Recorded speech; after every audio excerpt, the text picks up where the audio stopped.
to the 24th entry, written on 25th May 2020. Kombani writes, Dear Mama, I delivered the COOT proposal to Professor Shiwani's office. However, my hopes for a quick response were dashed when the university was engulfed in student riots. This time, there was a strong push to have Professor Shiwani removed as Vice-Chancellor. I felt the opportunity slip through my fingers. The country was experiencing a significant political shift. President Moi had endorsed Uhuru Kenyatta as the ruling party KANU's candidate. In response, the opposition united to form the Rainbow Coalition to challenge KANU.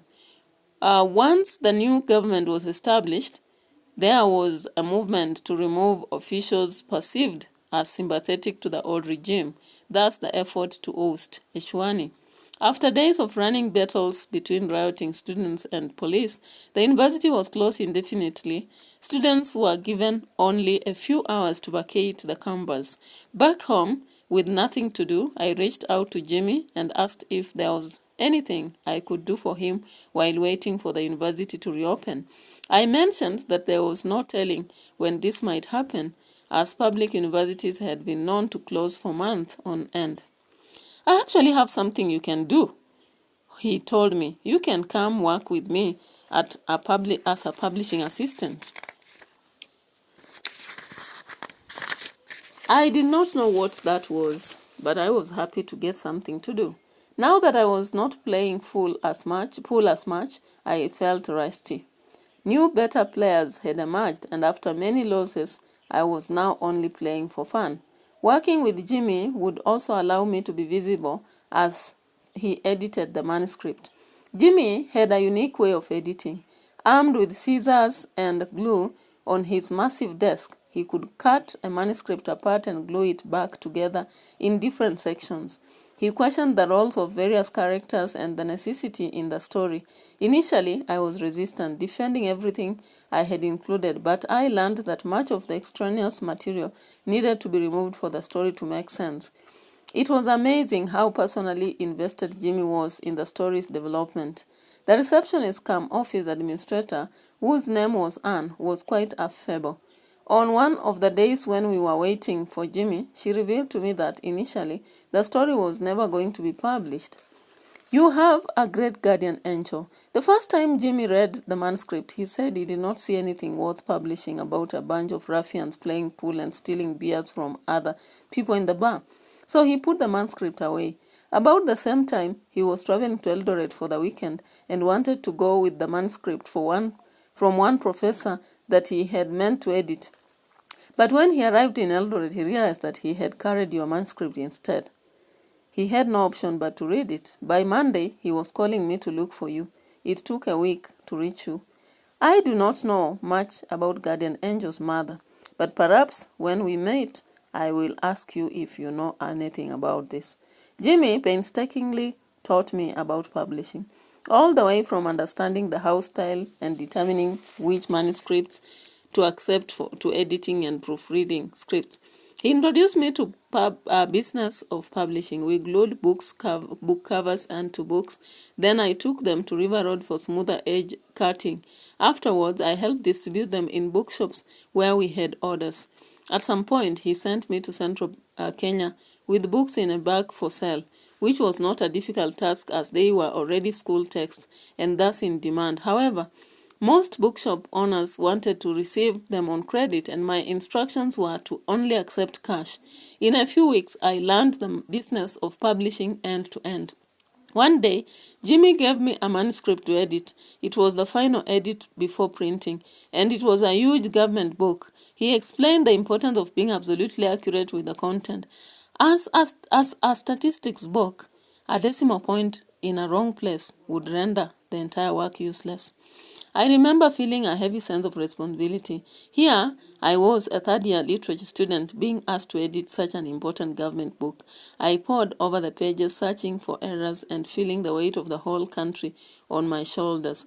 I do not remember much of what happened next. I thought I had dozed off, because all I remembered was Jimmy waking me up and telling me to follow him to his car. How great, I thought to myself, a lift in a Range Rover. The next day, when I apologized for sleeping during office hours, he told me he had not found me asleep. Anne had found me convulsing under the table. Your loving son, Kombani. So guys, we are through with reading. I'll state the synopsis, then break a little bit before I come back to continue. So here, we see this entire entry is actually focusing on the strikes that were happening at Kenyatta University, political changes that were also happening because now President Moi was endorsing Uhuru Kenyatta under KANU, whereas there was Rainbow Coalition, which was challenging KANU so that they removed the old regime. Of course, because Shiwani was much attached to KANU, he was actually being ousted from office. There was some force to remove him from office. Now, we realized that just after Kombani has written a proposal to Professor Shiwani over the Yakut group, it doesn't really go through because of this war, and he feels very sad about it. Now, during the break after the moment of riots, of course, he seeks a job at Jimmy, and he's offered public assistant by Jimmy. While there, he learns so many things about publishing, things to do with being very keen about scripts and choosing what to edit, what to remove. Even though at first he was a bit hesitant about accepting the proposed changes, however, with time he learns from Jimmy that any errors were very fundamental in somebody's work, and that someone needed to really commit to correcting everything, including dots, including wording, spelling, and all that, for the manuscript to be okay. So, of course, he learns also from the secretary that his work was just a guardian angel, a protection for him to have been accepted, because previously Jimmy did not see any sense in his work. However, later, having forgotten the script of a certain professor, he came and actually found himself with Kombani's script in Eldoret, and he had to read, then look for him. Now, Kombani informs us that while at the company, he had to edit, proofread, and help in a lot of things within publishing. He could also distribute books all over town and also bring them for educating. And at the end of the day, he learned that accuracy was very important in this field. He realizes that even though he's a third-year literature student, he was really carrying a heavy weight, especially dealing with government books as one which he was given to look at. So one day he convulses and he did not understand what happened, but he learns later from Kombani. So guys, let me take a rest as we get to our lunch. Then I'm coming to talk about character and characterization. Guys, keep subscribing. I really appreciate your presence on my channel. It means a lot. And I don't know how to appreciate you guys, but I can just say continue subscribing, continue listening to the lessons, and you can also drop your comments in relation to this and even questions where necessary. Otherwise, stay tuned. Bye-bye for now. Guys, I'm back, so let's proceed with the character and characterization. Now, let's begin with Kombani. So, Kombani is still passionate, or rather loving, especially towards the mother. Dear mama, your loving son, Kombani. All right. We also see that Kombani is outgoing. Yeah.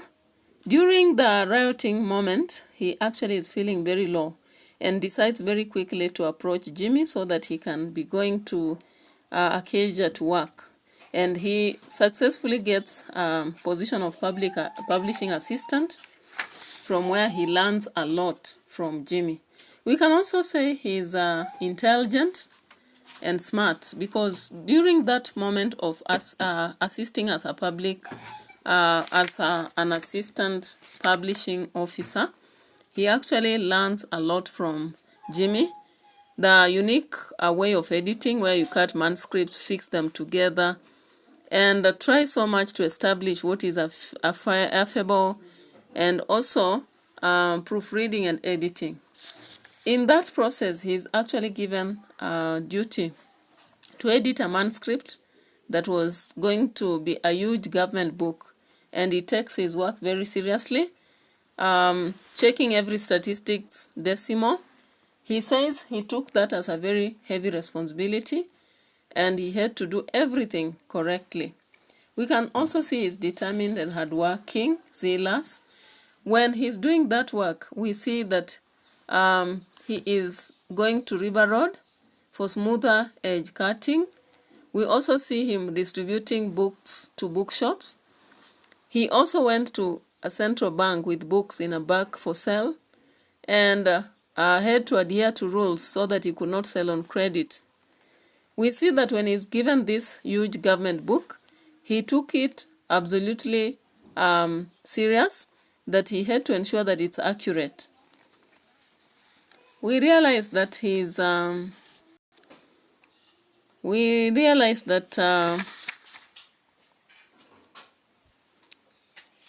actually is flexible. At first, he says that he had been really rigid with the proposed changes that he was told by Jimmy. But with time, he actually came to understand why Jimmy was such a thorough editor and understood what it meant to be an editor. Yeah, so that part tells us he is flexible. Unless there is a character trait I've forgotten, maybe we can get to Jimmy. Jimmy is very thorough. We can say, pitia penye kuna nafasi.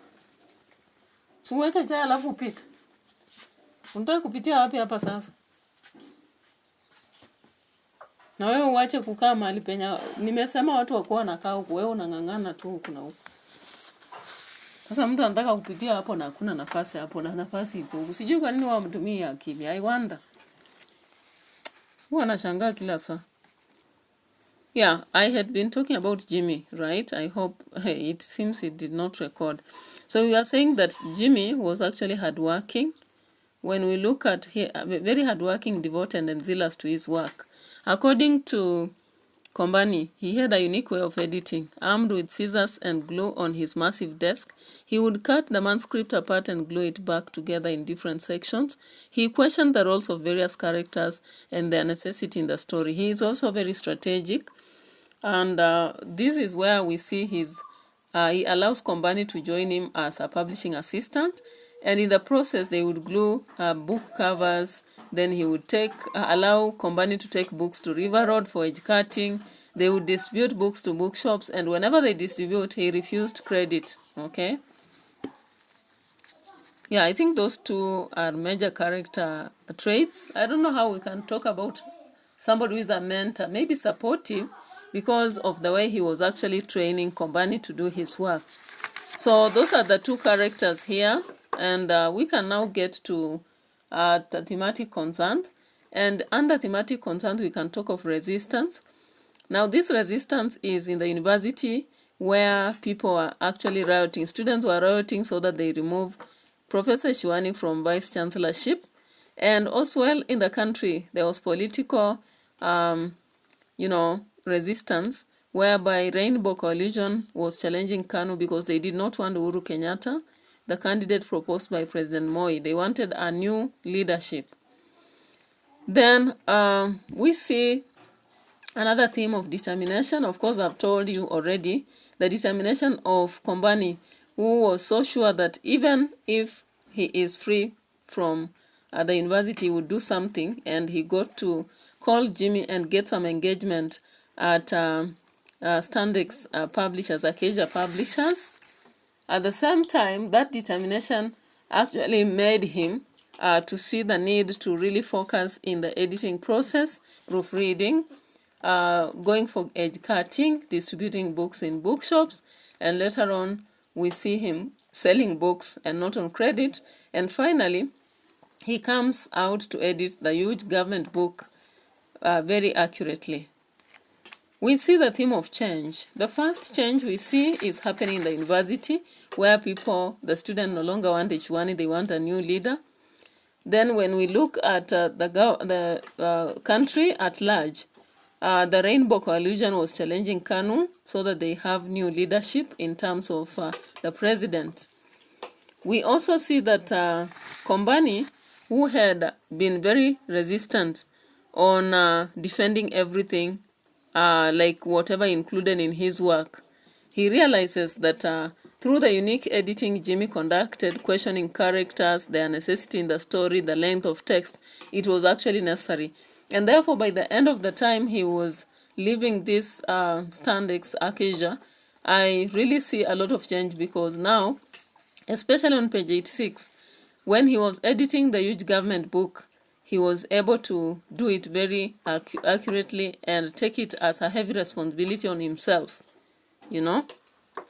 Now we can see another aspect is, I don't know, we can't actually have luck here, but what do we know whether we can talk about the role of the press, because this is Acacia Publishers working on people's manuscripts, and of course at some point they were almost rejecting Kombani's book, save for the Guardian Angel when he left the professor's book that he meant to edit, and when he edited Kombani's manuscript, he accepted it for publication. Then we are also seeing they are working on several books which they deliver to bookshops, and even some are given to Kombani to take to Central Kenya. And then we have others which include the huge government book. Now we can finish with stylistic devices, then we do a reflection. On stylistic devices, of course, we have epistolary mode, dear mama, your loving son. Now we have also contrast. There was a time Eshuani was accepted, now he's being rejected through riots.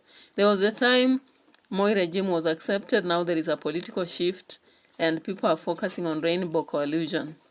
There was a time when Kombani was very rigid about the concept of publishing. Now he's learned new ways and is accepting the suggested aspects by Kombani. Then there is coincidence by Jimmy. There is coincidence. Jimmy did not see anything in Kombani's script after reading some few pages and did not want to finish. Coincidentally, while traveling to Eldoret, he forgets the lecturer's script and goes with Kombani's and then reads and accepts it. We can also see irony in that, actually. It was ironical that at first, Jimmy did not see any content or value in the book that Kombani had written. Yet later on, he saw value and accepted it. It was also ironical that at first, Kombani thought that Jimmy was pressing so much and putting so much care in the text. However, with time, he comes to accept that indeed the weight of every book was necessary and he takes his work very seriously.